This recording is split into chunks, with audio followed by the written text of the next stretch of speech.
నేను మీ నరోత్తమ్ త్రిపురనేని. ఇప్పుడు రీసెంట్గా డొనాల్డ్ ట్రంప్ గారు ఇది చేసేస్తున్నారు, అది చేసేస్తున్నారు, ఇప్పుడు వెనిజులా ప్రెసిడెంట్ని అరెస్ట్ చేసేసారు, ఇప్పుడు నెక్స్ట్ గ్రీన్లాండ్ని తీసేసుకుంటున్నారు, అది ఇది ఓ ప్రచారాలు ఓ మాట్లాడేసుకుంటున్నారు. బట్ అసలు విషయం వేరే. ఇప్పుడు డొనాల్డ్ ట్రంప్ అన్నవాడు నేను చెప్తున్నాను, ఈ జస్ట్ అ పప్పెట్. అక్కడ డొనాల్డ్ ట్రంప్ చేసేది ఏమి లేదు except an American president veto power ఉంటుంది అంతే తప్పితే other things every American president is a stooge, basically is a puppet in the hands of the deep state. The deep state అంటే ఎవరంటే అసలు రూలర్స్ ఆఫ్ ది వరల్డ్, ప్రపంచాన్ని శాసించే శాసనకర్తలు వీళ్ళే. For example global కాంగ్లోమరేట్స్ ఉన్నాయి, వీళ్ళందరికీ పైన కొంతమంది ఉంటారు. ఇప్పుడు మనం we talk about Google, we talk about Facebook, we talk about Apple, we talk about Twitter, we talk about SpaceX, we talk about name it. మన దేశంలో పెద్ద కాంగ్లోమరేట్స్ ఏదైనా చూడండి, ఇండైరెక్ట్గా ఫర్ ఎగ్జాంపుల్ 2 కంపెనీల పేర్లు చెప్తాను మీకు.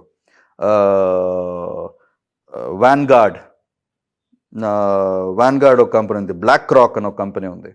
ఈ బ్లాక్ రాక్ CEO పేరు లారీ పింక్. ఆయన కంపెనీ టర్న్ ఓవరు ఒక 15 దేశాల జీడిపి కన్నా పెద్దది. ఈ ప్రతి కంపెనీ ఉంది కదా కాంగ్లోమరేట్స్, గూగుల్, ఫేస్బుక్ కానీ, ట్విట్టర్ కానీ, అదే Twitter is X now, SpaceX కానీ, యాపిల్ కానీ, ఎనీథింగ్ ఎనీవేర్, ఇండియాలో ఉండే Tata, whichever biggest companies world over ఏవేవైతే పెరిగినావో అన్నిట్లోనూ వాళ్ళ ఇన్వెస్ట్మెంట్ ఉంటుంది. బ్లాక్ రాక్ ఇన్వెస్ట్మెంట్ ఉంటుంది, వ్యాన్గార్డ్ ఫైనాన్సింగ్ ఉంటుంది. ఎగ్జాంపుల్ చెప్తున్నాను. అట్లా కొన్ని conglomerates there. These people rule, these people design policies, these people design everything. ప్రతి దేశంలో ఈ కారిడార్లో ఏం జరగాలి, అక్కడేం జరగాలి, ఇక్కడేం జరగాలని. ఇప్పుడు when we come to the Greenland issue, Greenland issue is an entirely different subject. ఇప్పుడు గ్రీన్లాండ్ ఏంటి, we think Greenland is like part of Canada issue. No. Canada and Greenland are proximate to each other. They're close to each other. But Greenland annadi, it is actually part of the kingdom of Denmark. Denmark రాజ్యంలో ఒక భాగం ఇప్పటికి కూడా, కానీ కెనడాకి ప్రాక్సిమేట్గా ఉంటుంది. And ఇప్పుడు కెనడాలో కొన్ని ప్లేసెస్ ఉన్నాయి. నార్దర్న్ పార్ట్ ఆఫ్ కెనడా, నుంటుక్ ఏదో ప్లేస్ ఉంది, దానికి ఇప్పుడు గ్రీన్లాండ్ చూసారంటే same, almost same culture, everything సిమిలర్గా ఉంటుంది వాళ్ళిద్దరికి. మొత్తం ఆల్మోస్ట్ ఒక same, they share similar culture, similar history. మొత్తం జోగ్రాఫికల్ ఇది తీసేస్తే పూర్వం వెళ్తే, ఫర్ ఎగ్జాంపుల్ మన ఇప్పుడు ఆంధ్ర తెలంగాణ ఉంది, we share same common history, we share everything commonly. ఇప్పుడు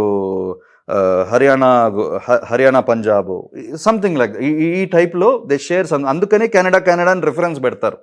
కెనడాకి గ్రీన్లాండ్ తోటి చాలా డీపర్ టైజ్ ఉంటాయి. And Greenland is part of Denmark is in Europe. ఈ ఈక్వేషన్. అండ్ ఎస్పెషల్లీ ఇప్పుడు గ్రీన్లాండ్ ఎందుకు ప్రామినెన్స్కి వచ్చిందంటే, Greenland is part of the Arctic circle. ఇప్పుడు ఆర్క్టిక్ యూనియన్, ఆర్క్టిక్ కౌన్సిల్ అని ఒకటి ఉంటుంది.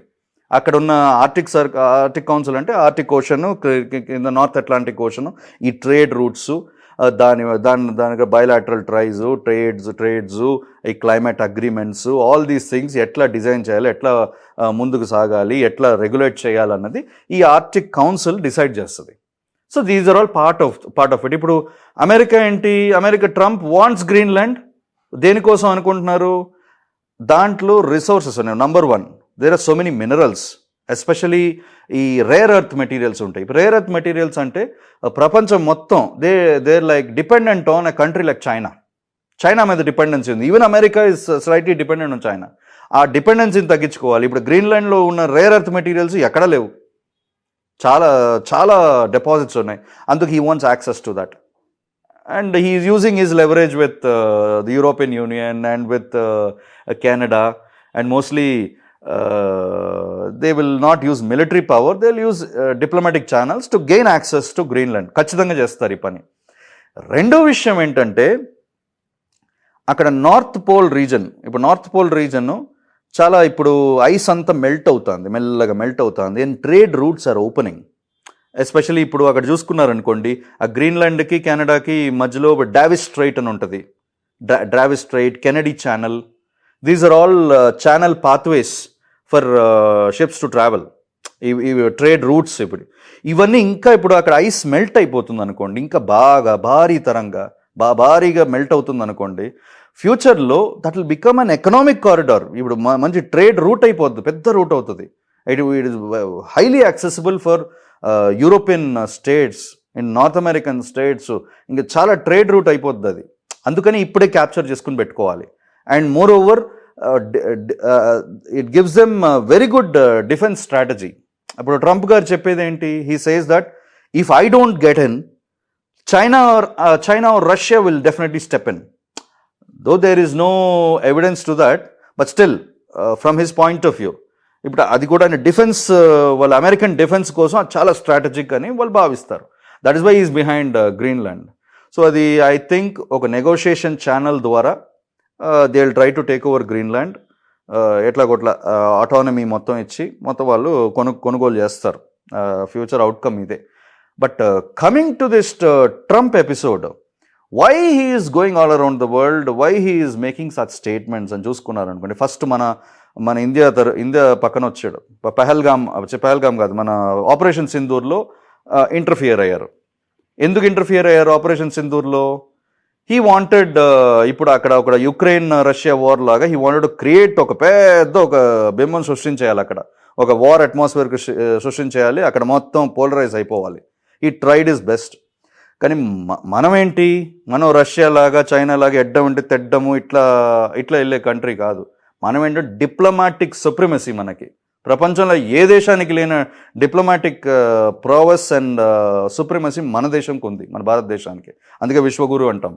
అక్కడ ఏంటి బ్యాలెన్స్డ్ డిఫెన్స్ సిస్టమ్ ప్రాపర్గా. మళ్ళీ పాకిస్తాన్ని కొట్టడం అంటే it is like indirectly China, US అందరి కంబైన్డ్, అందరిని కొట్టడం చాలా చాకచక్యంగా పర్ఫెక్ట్గా కొట్టి తరిమి కొట్టాం.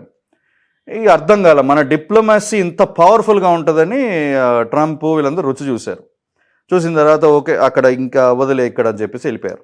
దెన్ అగైన్ నెక్స్ట్ ఏం చేశారు? ఓకే ఇది కాదులే, బట్ స్టిల్ నాకు ఏషియన్ లెవరేజ్ కావాలి, ఏషియన్ యాక్సెస్ కావాలి, we need to create something అని చెప్పేసి మళ్ళీ బంగ్లాదేశ్లోకి దూరారు. బంగ్లాదేశ్లో ఆల్రెడీ దానికి జో బైడెన్ గారు he made a platform, already platform వేస్తారు. ఏంటి? డీరేల్ చేశారు గవర్నమెంట్ని. షేక్ హసీనా పారిపోయి వచ్చేసారు, ఎగ్జైల్లో ఉన్నారు. మన వాళ్ళు ఏం చేశారు? కౌంటర్గా అది రా, అక్కడ ఉన్నది అజిత్ దోవల్ గారు, మామూలు కాదు కదా, ఆ రా వర్క్ కౌంటర్ స్ట్రాటజీ మొత్తం వేసి అక్కడ లోపలిగా మొత్తం మళ్ళీ అక్కడ country stabilizing again. Courts have given rulings, అక్కడ ఎలక్షన్స్ నడపాలి. ఇప్పుడు Sheikh Hasina will again go back and she'll be reinstated అనుకోండి, దట్స్ డిఫరెంట్. బట్ అమెరికా ఏం చేసింది ఈ మధ్యలో? అక్కడ హిందువుల్ని ఓచకోతలు అది ఇది మొదలు రెచ్చగొట్టడం ఇండైరెక్ట్గా. ఇన్ని తరతరాలుగా జరుగుతోంది. కానీ ఇప్పుడు ఎందుకు పబ్లిసైజ్ చేస్తుందంటే they want to somehow bring India in to the loop. భారతదేశం అక్కడికి రావాలి, దాంట్లోకి రావాలి. అక్కడ వచ్చినప్పుడు అక్కడ తెలుసుకుంటే అక్కడ ఏంటి స్ట్రాటజీ ఏంటి? అక్కడ బంగ్లాదేశ్ గురించి కాదు, వేరే దేని గురించి కాదు. ఇప్పుడు ఇండియా భారతదేశానికి, మన భారతదేశంలో 7 స్టేట్స్, నార్త్ ఈస్టర్న్ స్టేట్స్ 7 స్టేట్లు ఉంటాయి. ఆ 7 స్టేట్లకి మన భారతదేశానికి ఈ మధ్యలో చికెన్ నెక్ కారిడార్ అన్నది ఒకటే ల్యాండ్ రూట్, అదొక్కటే ల్యాండ్ రూట్. ఆ ల్యాండ్ రూట్ని మనం చాలా అపురూపంగా, చాలా ప్రతిష్టాత్మకంగా దాన్ని ప్రొటెక్ట్ చేసుకుంటాం. ఇప్పుడు ఈ వార్ అన్నది అక్కడ తీసుకొస్తే, ఈ కారిడార్లో తీసుకొస్తే next target will be chicken neck. ఆ చికెన్ నెక్ని క్యాప్చర్ చేశారంటే ఈ నార్త్ ఈస్ట్ రీజన్ మొత్తం కబ్జా అయిపోతుంది, సెపరేట్ అయిపోతుంది. ఇప్పుడు దాన్ని కంట్రోల్ చేసుకోవాలంటే ఏంటి? వాళ్ళు ఏం చేస్తారు? దే విల్ సైలెంట్లీ మొత్తం దిగిపోయి they will try to establish a new country, a Christian country. ఎందుకంటే క్రిస్టియన్ మెజారిటీ ఎక్కువ ఉంది most of the north eastern స్టేట్స్లో. సో ఇక్కడ ఒక ఇస్లామిక్ కంట్రీ, ఇక్కడ ఒక క్రిస్టియన్ కంట్రీ, మధ్యలో ఈ మధ్యలో వాళ్ళకి ఏషియన్ ప్రెజెన్స్, డీప్ ప్రెజెన్స్ ఉంటుంది. ఇంకా ఈ నార్త్ ఈస్ట్ మాత్రం వచ్చేసిందంటే అన్ని సైడ్కి. That is the target of America. అక్కడ కూడా మనం చాకచక్యంగా మన డిప్లొమసీ ఏంటో చూపించాం. We showed how we can even befriend an enemy. ఒక శత్రువుని కూడా మిత్రుడుగా ఎట్లా కూర్చోపెట్టగలమో మన డిప్లొమసీ చూపించింది. ఒక చైనా ఎంత శత్రుదేశంగా తయారైందో ఆ శత్రుదేశాన్ని బ్రిక్స్ అన్న దాంతో టైఅప్ చేసి కూర్చోబెట్టేశాం. అది అమెరికాకి మింగుడు పడట్లేదు. సరే వీళ్ళతోటి అయ్యే పని కాదు అని చెప్పి అక్కడ వెనిజులా మీద పడ్డారు. ఇరాన్ మీద పడ్డాడు. సరే ఫస్ట్ వెనిజులా మీద పడ్డాడు. వెనిజులా ఏంటో ఆల్రెడీ బ్రోకెన్ స్టేటు. అక్కడ ఆల్రెడీ అమెరికా మొత్తం తరతరాలుగా మొత్తం అన్ని సౌత్ అమెరికన్ కంట్రీస్ని శాసించింది. మెక్సికో కానీ, అర్జెంటీనా కానీ, పెరు కానీ, కొలంబియా కానీ, బ్రెజిల్ కానీ, చిలీ కానీ, take any country in south America, American ఒక ఆధిపత్యం కనపడుతుంది అక్కడ. అన్ని మల్టీనేషనల్ కార్పొరేషన్స్ అన్నీ అక్కడ పనిచేసినవి. వాళ్ళ చరిత్ర చదివితే తెలుస్తుంది. వాళ్ళ దేశంలో ఉండే వాళ్ళ మొత్తం చరిత్ర పుటల్లో ఉంటుంది అమెరికా ఆధిపత్యం, అమెరికా ఎంత నాశనం చేసింది సౌత్ అమెరికాని అని చెప్పేసి. అది మొత్తం కనపడుతుంది, వాళ్ళ ఏడుపుల్లో కనపడుతుంది వెళ్ళారంటే. ఇప్పుడు అదే వెనిజులా ఏంటి, ఎటువంటి కంట్రీ? ఇప్పుడు వెనిజులాలో భయంకరమైన వనరులు ఏంటి, ఆ చమురు కూడా చాలా హై డెన్సిటీ, చాలా హై క్వాలిటీ చమురు.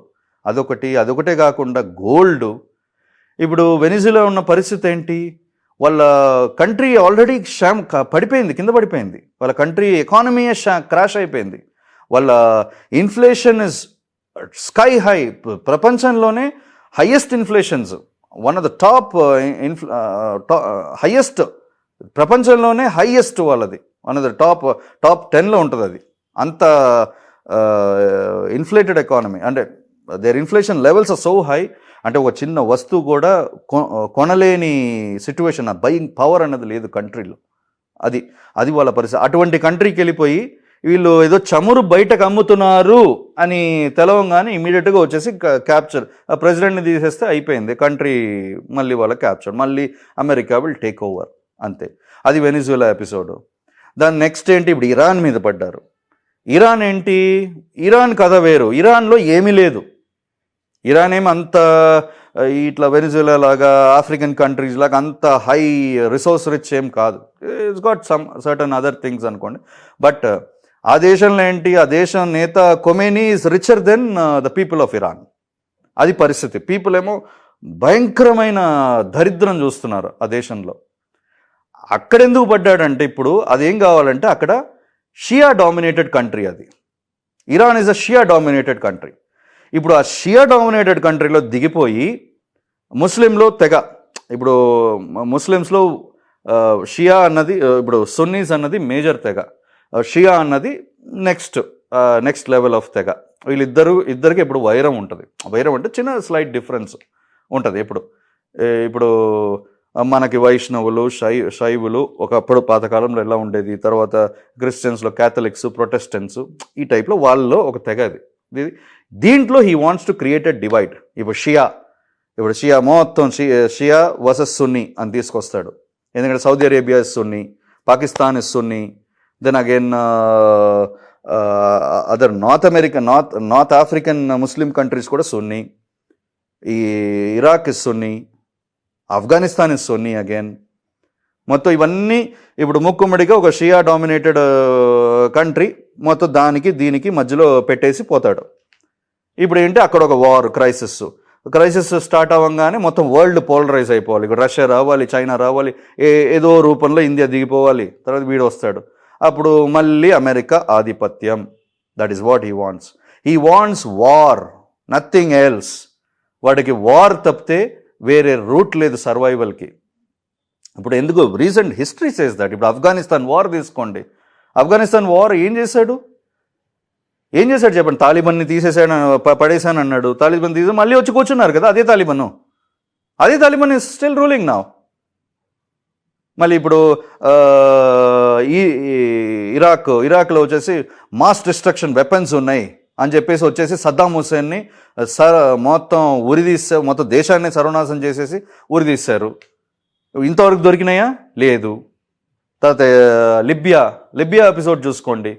లిబియాలో మొమార్ గడ్డాఫీ మొత్తం అక్కడ ఆయన చెడ్డోడు, అది ఇది అన్ని దుష్ప్రచారాలు చేసి నాటో ఫోర్సెస్ని తీసుకొచ్చి గుర్రెల్లా వార్ఫేర్ చేసి సైలెంట్గా అతి దారుణంగా చంపేశారు ఆయన్ని. ఏంటి దానికి ఏంటి what was the reason nobody knows. Muammar Gaddafi చెడ్డోడు అందుకు చంపేశారు. ఇదొక రీజన్. చెడ్డోడని వాళ్ళు అనుకుంటున్నారు కాబట్టి చంపేశారు. Then again let's talk about Egypt Mubarak government ఎట్లా డీరైల్ చేశారు. ఒక్క దేశాన్ని వదిలిపెట్టరు. వాళ్ళ ఆధిపత్యం కోసం వార్ వెళ్ళాలి, వార్ కావాలి వాళ్ళకి. ఇప్పుడు చెప్పాలంటే మీకు ఇప్పుడు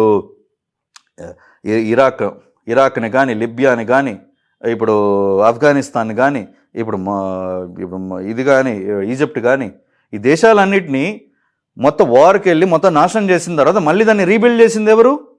అగైన్ అమెరికా కాదు, deep state. The deep state in America builds that again. There is monetary momentum there. అందుకనే చేస్తారు, వాళ్ళ మనుగడ కోసం వీళ్ళని నాశనం చేస్తారు, ఖచ్చితంగా నాశనం చేయాలని. ఫర్ ఎగ్జాంపుల్ ఇంకోటి, ఇప్పుడు లిబియాని మొమార్ గడ్డాఫీని ఎందుకు కొట్టాల్సి వచ్చింది, లేదా సదాం హుసేన్ గారిని ఎందుకు కొట్టాల్సి వచ్చింది? బికాజ్ వాళ్ళు వీళ్ళ ఆధిపత్యానికి కౌంటర్ ఇచ్చారు. మేము డాలర్లో ట్రేడ్ చేసుకోము, ఇంక నుంచి మేము గోల్డ్లో తీసుకొస్తాము, మా మొత్తం ట్రేడ్ అంతా చేసుకుంటాం, ఎగుమతి దిగుమతి అంతా అట్లా చేసుకుంటాము, ఒక ఆఫ్రికన్ యూనియన్ ఫామ్ చేసుకుంటాము అని తీసుకొచ్చాడు. అది చాలు, ఇమీడియట్గా వచ్చి కొట్టేసి చంపేశారు ఆ లిబియా లీడర్ని. ఇప్పుడు చరిత్ర చూస్తే ఆ మొమార్ గడ్డాఫీ నిజంగా అటువంటి లీడర్ ప్రపంచంలోనే చాలా అరుదు. వాళ్ళ దేశ ప్రజలకి free education, free health care, free house, ప్రతి పౌరుడికి ఫ్రీ హౌసింగ్. ఇదొకటే వాళ్ళ దేశంలో ఒకటే కాదు, విదేశాలకు వెళ్ళి చదువుకోవాలి లేదా హెల్త్ కేర్ అన్నా కూడా ఫ్రీ. వాళ్ళ దేశం ఫైనాన్స్ చేస్తుంది. అదొకటే కాదు, కని విని ఎరుగున రీతిలో ఆ దేశంలో వచ్చే రెవెన్యూ ఉంది కదా, ఆ రెవెన్యూలో ప్రతి పౌరుడికి షేర్ ఉంటుంది. అది ఇంతవరకు చరిత్రలో అటువంటి లీడర్ని చంపేశారు. ఇది అమెరికా ఎందుకు చేస్తుంది? Because they need war. America needs war. The deep state of America needs war, అంతే. And right now the current situation, they are facing the heat from this Asian union of India, China and Russia. They are unable to face these three when they are together. వీళ్ళ ముగ్గురు ఏకమవుతే even the deep state will find it challenging. They cannot control. ఇప్పుడు ఒక రాత్స్ child's వాళ్ళు మొత్తం banking సిస్టమ్ని తయారు చేసిన వాళ్ళ వల్ల కూడా తట్టుకోవడం వాళ్ళకి. ఎందుకంటే మేము బ్రిక్స్ తీసుకొస్తున్నాము, మీ స్విఫ్ట్ కూడా వద్దు, మేము we will trade in our own way అని చెప్పి తీసుకొస్తున్నాము. అది వాళ్ళకి challenge. Then people like other conglomerates ఇప్పుడు తీసుకొస్తున్నారు. ఇప్పుడు గూగుల్, ఫేస్బుక్ ఇట్లా అంతా వస్తున్నారు. ఇప్పుడు చైనా ఏం చేసింది? చైనాలో యూట్యూబ్ లేదు, ఫేస్బుక్ లేదు, గూగుల్ లేదు, no American products are being used, no global products are being used. Less usage ఉంటుంది. మనం ఆ ట్రెండ్లో వెళ్తాము, ఇవి ఇట్లానే కొనసాగుతాయి. So they are facing the heat. So the deep state itself in America is divided now. They are at war. And they are at war with the world. They want a war somewhere, somehow to survive.